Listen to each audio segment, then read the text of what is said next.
कहते हैं कि चढ़ते सूरज को हर कोई सलाम करता है, लेकिन जब वही सूरज ढलने लगता है तो कोई उसकी तरफ देखना भी नहीं चाहता।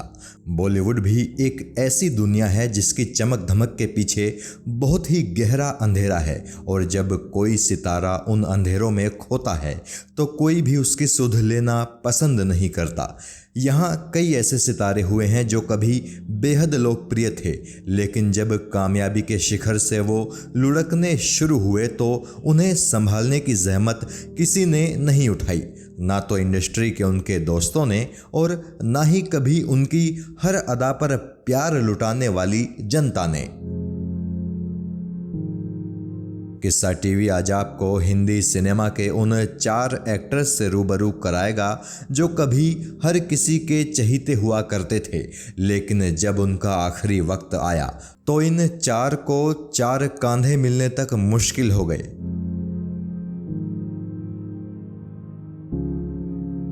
कभी पाकीज़ा जैसी शानदार फिल्म में अपनी एक्टिंग और अपने हुस्न से लोगों की नज़रों में चढ़ी गीता कपूर का आखिरी वक्त बेहद बुरा रहा था।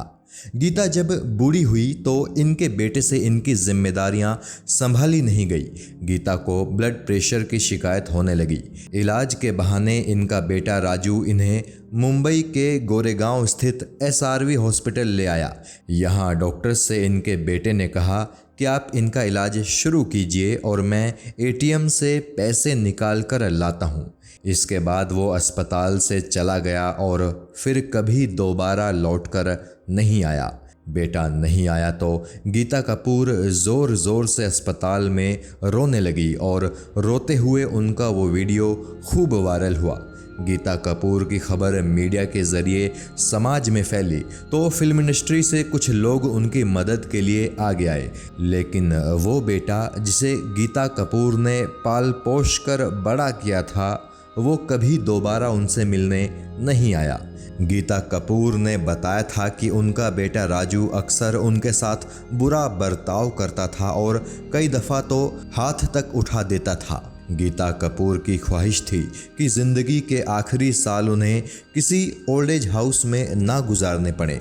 वो अपने बेटे के साथ अपने जीवन के आखिरी पल जीना चाहती थी, लेकिन उनके मतलबी बेटे ने उनकी इस ख्वाहिश को बेदर्दी से कुचल दिया।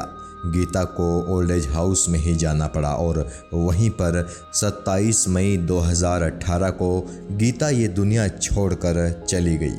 उनके अंतिम संस्कार में फिल्म इंडस्ट्री से भी कुछ ही लोग शरीक हुए थे, लेकिन गीता कपूर का वो पापी बेटा उनके आखिरी सफ़र में भी शामिल नहीं हुआ।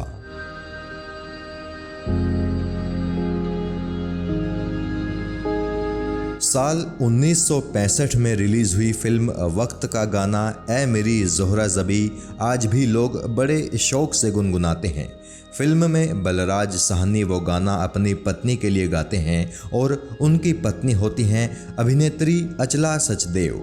लंबे वक्त तक ये फिल्म इंडस्ट्री में एक्टिव रही और इन्होंने 150 से भी ज़्यादा फिल्मों में काम किया।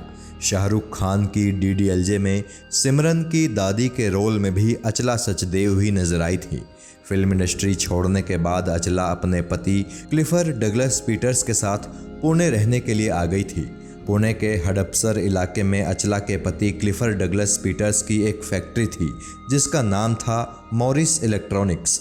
पति के साथ अचला यहाँ एक बड़े से बंगले में रहती थी। ये उनकी दूसरी शादी थी और पहली शादी से उन्हें एक बेटा था जो कि अमेरिका में नौकरी करता था और वहीं पर अपने परिवार के साथ रहता था। इसलिए जब इनके दूसरे पति क्लिफर की मौत हो गई तो इन्होंने अपनी सारी जायदाद एक चैरिटेबल ट्रस्ट को दान कर दी, इस शर्त पर कि इनके बुढ़ापे में वो ट्रस्ट इनकी देखभाल करेगा। साल 2011 में एक दिन ये अपनी रसोई में फिसल कर गिर गई और बुरी तरह से घायल हो गई। इनके एक पैर में फ्रैक्चर हो गया और सिर में भी काफ़ी चोट आई। CT स्कैन में पता चला कि इनके ब्रेन में कई जगह खून के थक्के जम गए हैं। अस्पताल में इलाज के दौरान ही ये पैरालिसिस की शिकार हो गई और इनकी आंखों की रोशनी भी चली गई और आखिरकार 30 अप्रैल 2012 को 91 साल की उम्र में अचला सचदेव ने इस दुनिया को हमेशा के लिए अलविदा कह दिया। अचला सचदेव की मौत की खबर को मीडिया ने प्रमुखता से दिखाया और बताया, लेकिन जिस फिल्म जगत में अचला सचदेव ने अपनी आधे से ज़्यादा ज़िंदगी गुजार दी, वहाँ से किसी ने भी उनके आखिरी सफ़र में हिस्सा लेने की जहमत नहीं उठाई। हालांकि अचला सचदेव का बेटा ज्योतिन अपनी मां को आखिरी विदाई देने अमेरिका से ज़रूर आया था। अचला के आखिरी सफ़र में उनके कुछ रिश्तेदारों और दोस्तों को मिलाकर कुल 40 लोग शुमार थे। अमिताभ बच्चन और एकता कपूर ने अचला सचदेव को सोशल मीडिया के माध्यम से श्रद्धांजलि ज़रूर दी, लेकिन किसी और ने तो अचला सचदेव को याद करना तक गंवारा ना समझा। अपनी ग्रेसफुल स्माइल से हिंदी सिने प्रेमियों को माँ के रिश्ते की खूबसूरती दिखाने वाली अचला सचदेव जिंदगी के आखिरी पलों में अकेलेपन से जूझती रही और अकेलेपन से लड़ते हुए ही जिंदगी से पीछा छुड़ाकर भी चली गई।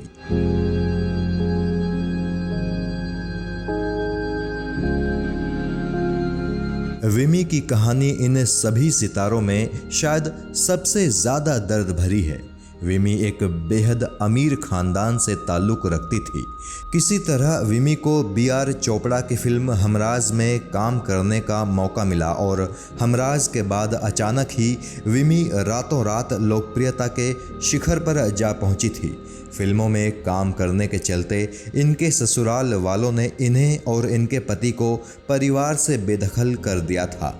पहले तो इनके पति शिव अग्रवाल ने इनका बखूबी साथ दिया, लेकिन जब बाद में विमी का करियर डूबने लगा तो इनके पति ने इन्हें छोड़ दिया और वापस अपने परिवार में चले गए। वो अपने साथ इनके दोनों बच्चों को भी ले गए। कभी महंगी महंगी कारों में घूमने वाली विमी के पास ऑटो के किराए तक के लिए पैसे नहीं होते थे।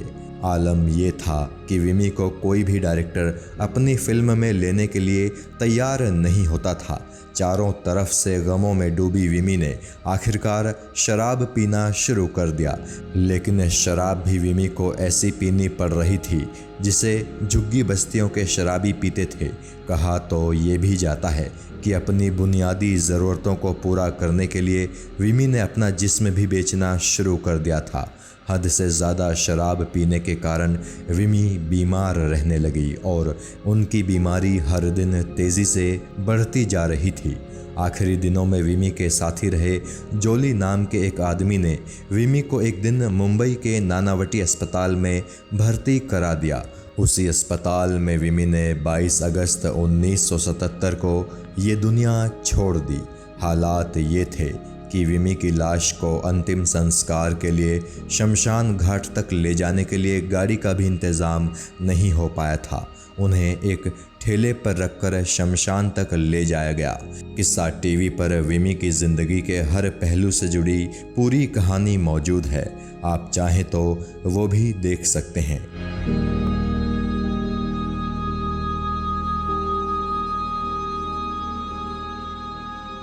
नीरज वोरा एक मल्टी टैलेंटेड इंसान थे।